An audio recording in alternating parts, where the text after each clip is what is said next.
if you're sitting in manure, at some point it stops stinking.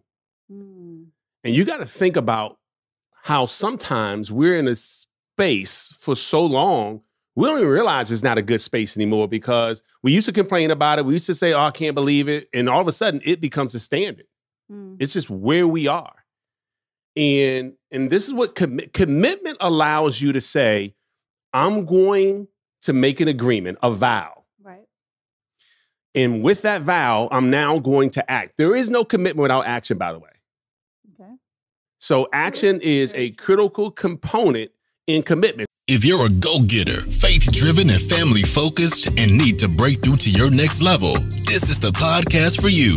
Your self-talk can reshape every area of your life. It's time to dream and think big.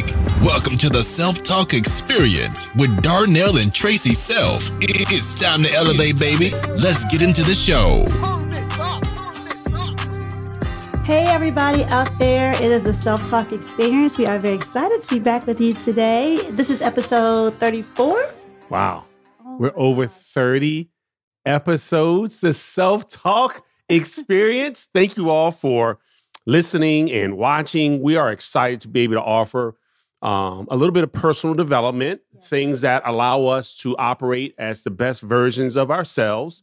And we all know, and hopefully you know, and this is your first time checking us out, that self-talk is critically important because the things we say to ourselves about ourselves eventually determine what and even who we attract for ourselves. Yeah. Yes. So thanks for being on and checking us out today. We're going to talk about something that's critically important in terms of self-talk. What's that, babe? Commitment. Oh, yes. Commitment. I heard Denzel Washington say it this way. Commitment will get you started, but consistency will help you to finish. Wow. And a lot of folks never even start.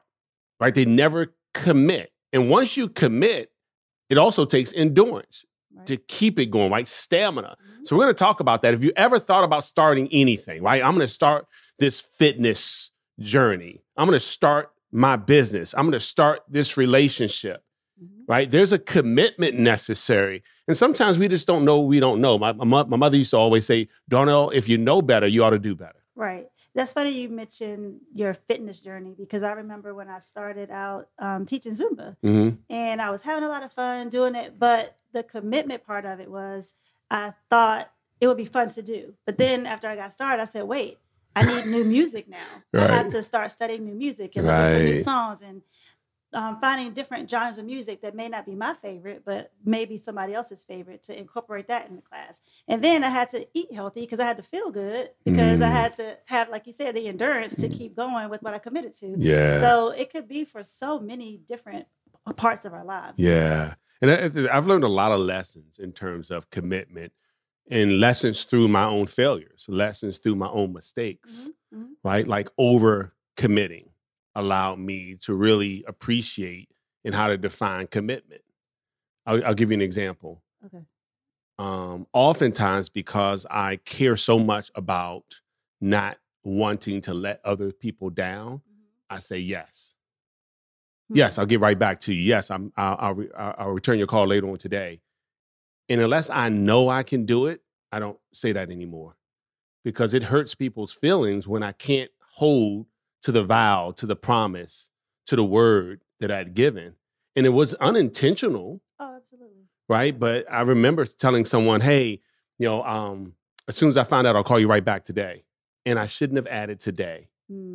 Because when I did not reach back out to them, they were like, well, you told me you were going to call me back and you didn't. I said, well, I didn't have an answer yet. So, I didn't want to call you without the answer. So I'm still waiting to get the answer. Right. But yet I committed. I gave my word. I gave my vow. It was an agreement, right? That's a commitment that I'd call them back that day. And I should have just said, hey, I'll get back to you as soon as I can. Right. So I've learned how to adjust my language and even the things I say to myself so I don't feel like I have to say yes to everyone and to be careful what I do say because in some people's minds, if I said I'm going to do it, they've assumed that it's going to be this time unless I tell them it's not going to be during that time. Right. And that's tough too, because everybody takes commitment in different ways. So it's interesting that you're saying that you overcommit. So now you don't want to say it. I don't want to overcommit, so I never say it. What do you mean? I don't ever feel like I overcommit because I usually don't say yes. Right. But not in a negative way. You know, that like you said, you always say yes. Yeah. And then because you think you can do it, but I am scared I can't. So I take the opposite approach. Okay. And because I'm scared I may not be able to do it, I just don't really say yes at all. Yeah. Unless I'm like, okay, this is what I'm doing today. Yeah. So I think I'm so far the other way. Yeah. And you're so far that way. I feel like I'm listening to you. Right. And I feel like I should come in a little bit more because I should make it so I can say yes. Yep. So I can commit to more for others and myself. Yeah. Right. But you know what? This is so funny. I guarantee you folks who are watching this right now are either relating to you or relating to me. Like there are folks who say to themselves, I'm going to start this, I'm going to do this, I'm going to do that. Like in 2022, they've already picked out 7 different things they're going to do. Now, they haven't really focused in on any one thing, but they've got a lot of different things. Yeah. And every month is something else. That. And then you have somebody like me who hasn't really committed to anything this year. That's correct. And that's not And I'm not talking about you. No, I'm not saying I'm taking it personally. Right. I'm not taking it personally. No, but I'm saying I get that. Right. Because that's not good either to not have anything or much of anything on the table that you're committed to. Right. So it's a happy medium. Yeah. Yeah. So let's talk about commitment and maybe we can help out our self-talk experience audience. Please. Well, we help ourselves. Look, all of these episodes have benefited us too. Yeah, absolutely. I just talked about that on the last episode. Yeah. Yeah. Like we often talk about when we're on vacation and we're hanging out, we actually talk about how past episodes have helped us out. And we catch ourselves and we're like, oh my gosh, that was the episode where we talked about this. Right. And we're doing it right now. Yeah. So because you make it top of mind, or many of you have been watching and listening to this podcast for a little bit, it allows you to hear and see things throughout your daily life that perhaps you would have never paid attention to, right? Which is all about personal growth. And so when we grow to another level, we pay attention to things that we otherwise wouldn't have paid attention to. Yes. Absolutely. It's like one time I was joking in one of the episodes where I was saying, you don't really know if someone's breath is stinking because they've been eating Doritos if you're eating Doritos. Right? You remember us talking about that? You don't notice. You don't know, right? So, and it could be said in a way that's a little bit more uncouth. And that is, if you're sitting in manure, at some point it stops stinking. And you got to think about how sometimes we're in a space for so long, we don't even realize it's not a good space anymore because we used to complain about it. We used to say, oh, I can't believe it. And all of a sudden it becomes a standard. It's just where we are. And this is what commitment allows you to say, I'm going to make an agreement, a vow. Right. And with that vow, I'm now going to act. There is no commitment without action, by the way. Okay. So action is a critical component in commitment. So you could say, yeah, I've committed to some things. If there was no action involved, then there was no real commitment. You haven't made a step. That's correct. Right? So commitment involves action. Yeah. Once you take the action, whether it's getting married at the altar, whether it's going to the gym, whether, right, you made the vow, right? You actually did the thing. Now the next piece is endurance. We talked about this.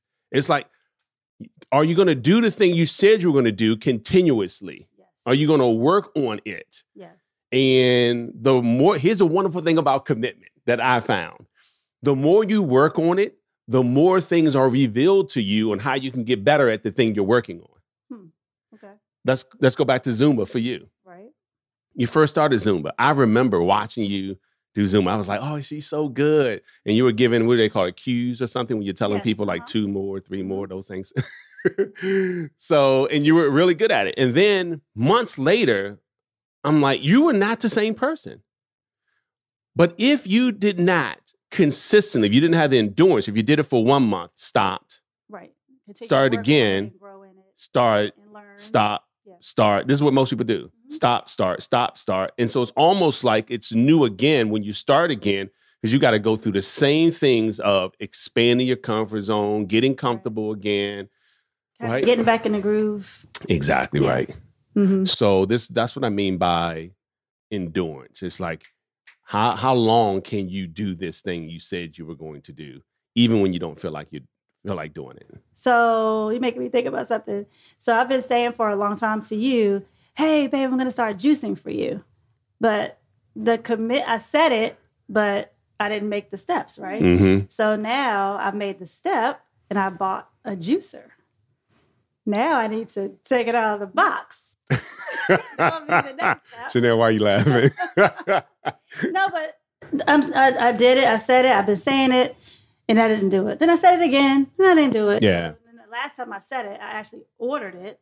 Now it got delivered yesterday. So now I take it out the box. So what you're saying is the same thing. Yeah. Am I going to actually take it out the box? Am I going to juice, or am I going to do it once and then not do it?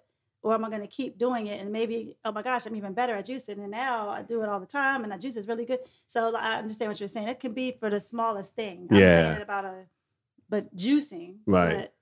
Or Zumba, but it could be as small as that or as huge as changing your relationship. Yeah. You know? Yeah. It's so good because one of the things that I found helpful to not only start new projects, but to endure through those projects until we finish is affirming. Because when you affirm something, you no longer talk about, I'm going to one day, it's I am, I do. And you are talking about affirming it for yourself, not someone else affirming it for you. That's correct. Okay. It's right. So self-talk. Yeah. So I'm in the best shape of my life. This year, I'm in the best shape of my life. This year, I'm excited about being able to work out 4 times a week. So you're affirming. So all of a sudden, you're becoming what it is that you've been affirming. Right. And a lot of people wait. Well, when it happens, man, I'm telling you, the world gonna know about it. The world, no. When it happens. That's exactly right. So what has to happen is you have to become first. Yes. And so becoming, and this is why I often say to business partners, hey, make $1 million, not for the $1 million, but for who you become along the way. Because I know the person they're going to have to become in order to attract that. You can't attract it not becoming the person.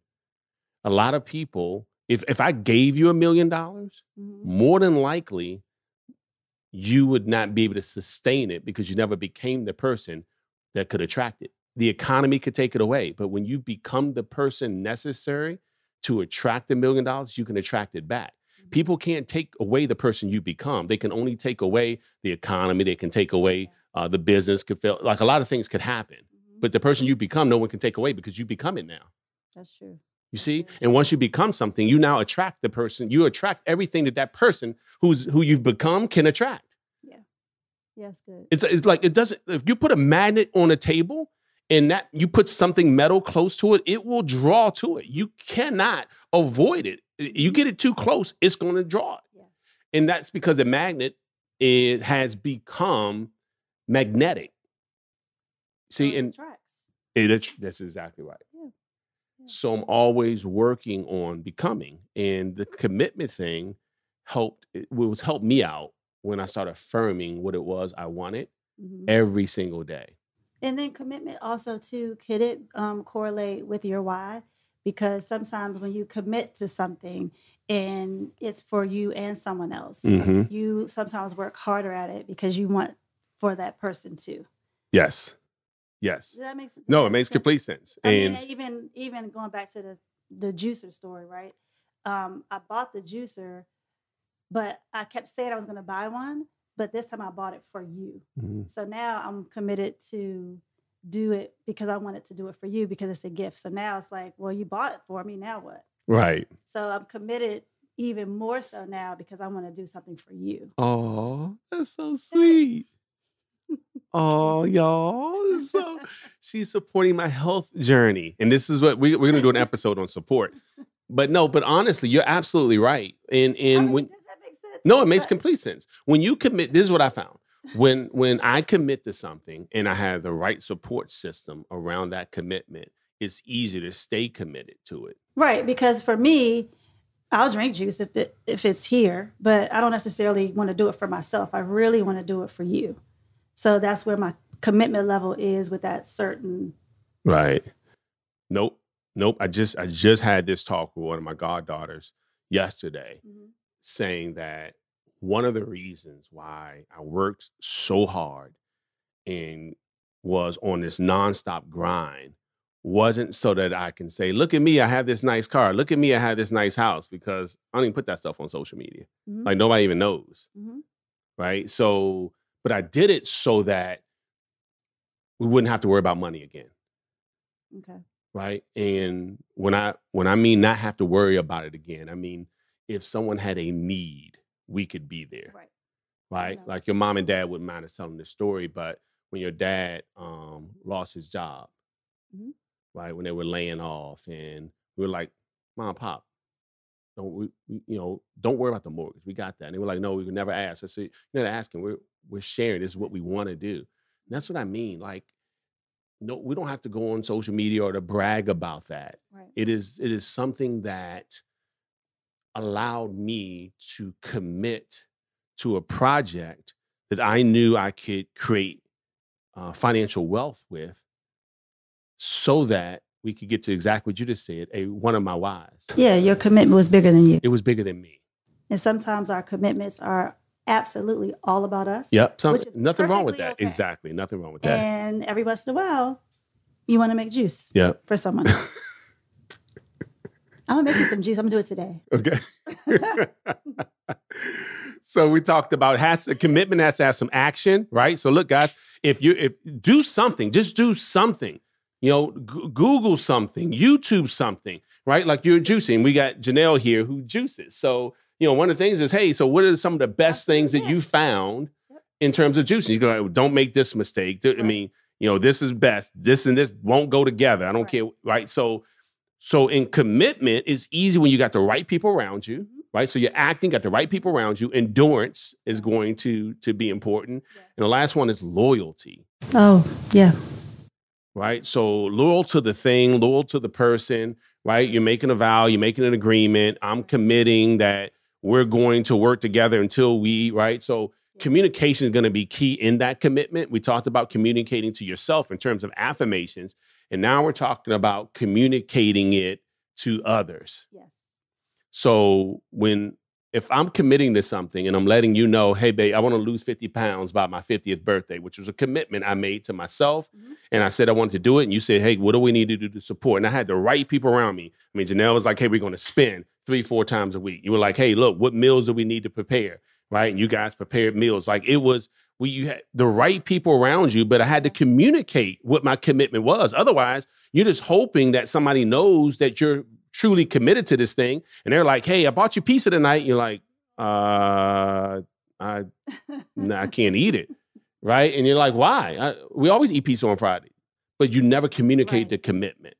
Right. So you got to have those conversations. So whatever you're ready to commit with or commit to, make sure you have the right people around you. If you're committing to a relationship with a significant other, you're like, hey, I'm ready to pop the question. This is going to be great. It might be great to have the right people around you who have had successful marriages so that they can share with you some of their best practices and things that they've done, and and maybe even get counseling. That's what I mean by putting yourself in the right environment once you commit. Yes.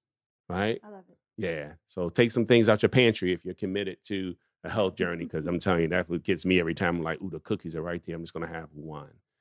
And then, now we buy you the gluten-free, dairy-free cookies. Okay. So you still have cookies.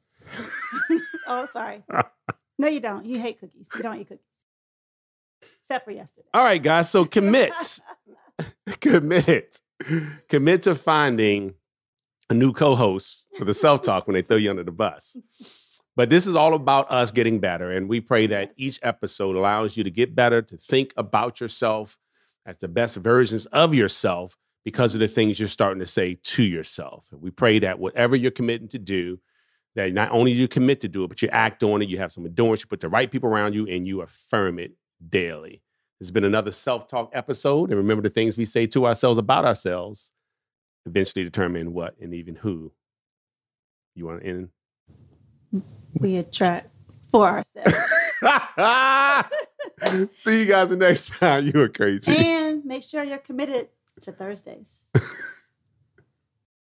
Thank you for listening to the Self-Talk Podcast with Darnell and Tracy Self. We hope you enjoyed. Be sure to rate and review this podcast on your favorite podcast listening platform. And we'll see you next time. And remember, talk good to yourself.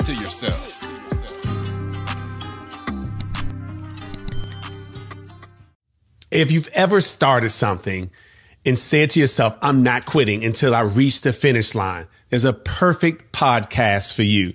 The We Won't Quit podcast by my man, Mike Humes, mailman and millionaire, never gave up. Not only did he have success, but he's helped a ton of other people do the same thing. He's going to be interviewing people who never stopped until they finish. So check it out. We Won't Quit podcast.